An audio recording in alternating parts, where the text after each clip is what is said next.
Joined by Brian Bender right now. And this is something that has been talked about in Genesee County, but not everyone may know about a mega site. It's something that's happening not only in Genesee County, but across the state of Michigan. First of all, Brian, you've been involved in this. And so we can let everyone know, what is a mega site? Well, evidently, it's one of five that the governor has signed into legislation, I should say, in the state of Michigan back in 2022. And the idea is to bring industry to the state, which I'm all in favor of, but it has to be done, in my opinion, in a way that is both environmentally safe and provides jobs that we can count on. And right now, there's not a lot of transparency with what's going on here in Mundy Township. And in Mundy Township and part of Flint Township, too, so far, $1.5 million of taxpayer money has been already allocated to this. That is correct. And that is for preparing the property, the roads, the land. So there was a meeting at Mundy Township on Wednesday night with the township board in which very little was disclosed. They have NDAs, and that means non-disclosure agreements in place, and saying that there are currently no projects on the drawing board. But that doesn't mean, I kind of allude to the fact that you could prepare your house for sale for 6 months, not put a for sale sign out, and then tomorrow it's for sale. So there's a big concern about we're not being told.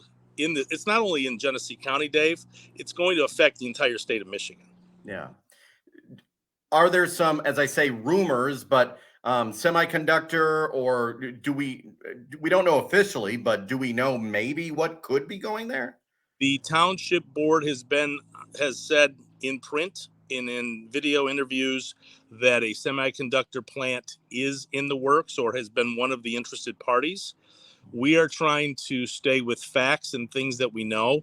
There's a lot of concern about what has happened up or what could happen up in Big Rapids. And we're not trying to go down that road yet, not knowing exactly what it's going to be. Yeah. So right now, it seems like the number one concern is transparency. You just want, not only you, but the residents, they deserve the information. There were probably upwards of 300 people tonight at the meeting in Mundy Township. So it was well attended compared to 2 weeks ago when this first kind of hit the radar. And really not a lot of information. There was a lot of, we don't know much. We don't have any offers. But things that we do know is if it is in fact a semiconductor, and we're going again by what we've been told through the township, the biggest concern we have is environmental. According to semiconductor websites, those plants will use up to 25 million gallons of water a day. And if you do the math times 5 days, and that's probably light because they'll probably run more than that, but let's say 5 days, it's 125 million gallons of water a week times 52 weeks. That's over 6 billion gallons of water in 1 year. Wow. That water will be coming from, according to the folks that we talked tonight representing the township, coming from the Genesee County pipeline that starts out in Lake Huron. So they're pulling water from the Great Lakes. And then I asked what would happen on the back end after they use the water. What happens to it? We just don't know. Well, if you go to OSHA's website, they will tell you that there is not a process that's been approved to clean the water. What we were told tonight in the meeting is that they're going to send it to the Genesee County water treatment plant up in Montrose. It would be cleaned and then sent back to the lake. We went through this that long ago in Genesee County. I don't think we want to do that again. No, the people of Genesee County, especially Flint, know all about water, and we're still dealing with it. I've seen the news stories, the reports, the state, the governor. It's all about bringing jobs. So the other side might say, we need to do whatever it takes to bring jobs to the area. But what do you say to those people when you probably have talked to some who just say, oh, just to bring jobs here? And there was a mixture of those folks here tonight in Mundy Township. And I'm all for jobs. I grew up as the son of a GM auto worker. And so I'm not against jobs. I'm not against General Motors or any of the other companies, but we have to do this in a thoughtful process that takes the environment. You know, the whole process of EV is to protect the environment, green energy, right? But if we're doing it at the expense of water, I mean, water is really the new oil or gold for us in terms of currency. And Great Lakes are a very precious resource that we can't ignore the fact that this is, and the other places are talking about pulling that water from the ground. So what effect is that going to have in Marshall? What effect is it going to have in Big Rapids? Eagle Township's another one, and Shiawassee County is the fifth. Is it also a concern how much taxpayer money is going to start to be thrown at this? Because economic, this is taxpayer money. When they say 1.5 million has been allocated, it's not just money out of thin air. It comes from us, the taxpayers. And that's where the transparency comes in. Okay. It's our money. And I think a lot of times elected officials tend to forget that part of it, or don't want to necessarily relate to that, in that there needs to be transparency.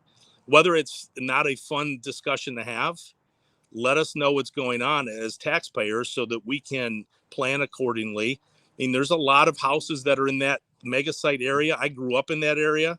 My mother still lives there. It's a very populated. There's 9 subdivisions there, 4 mobile park homes. There's a school there that they're talking about possibly relocating.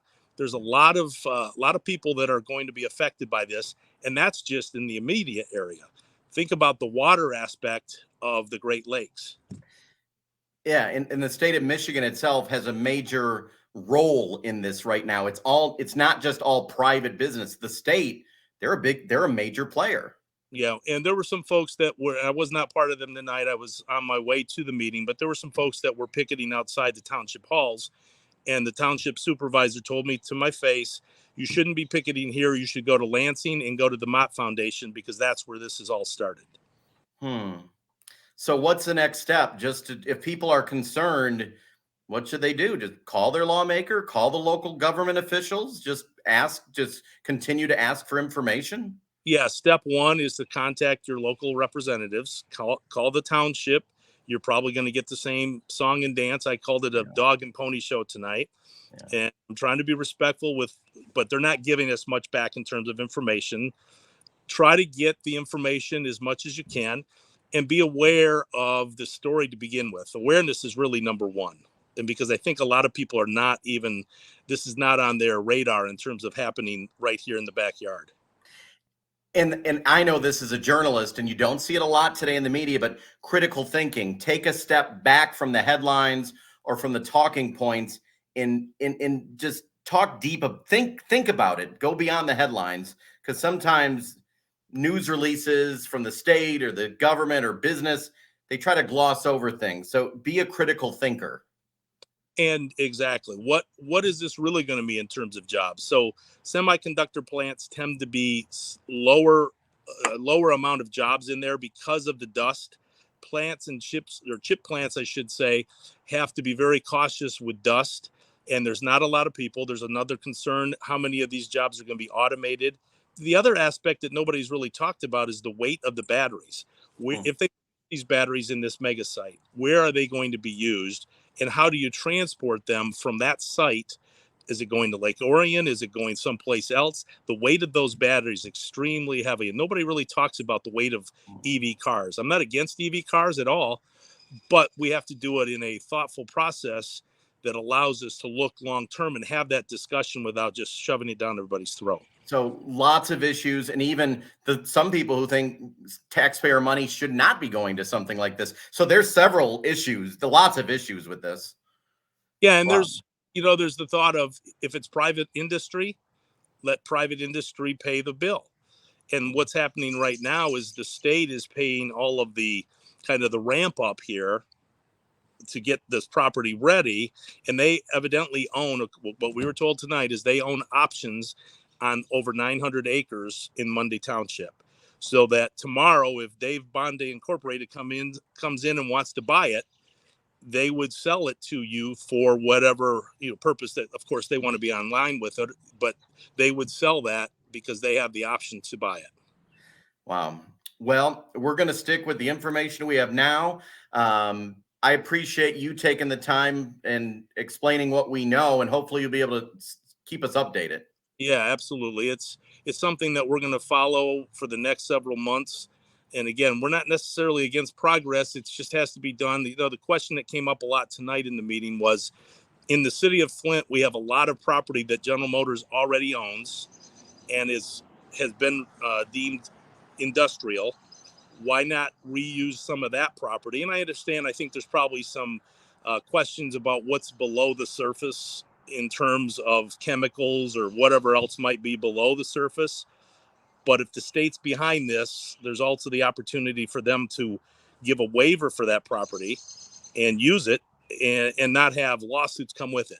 Again, some of that above my head, but there's a lot of discussion that needs to take place before we start putting a shovel in the ground.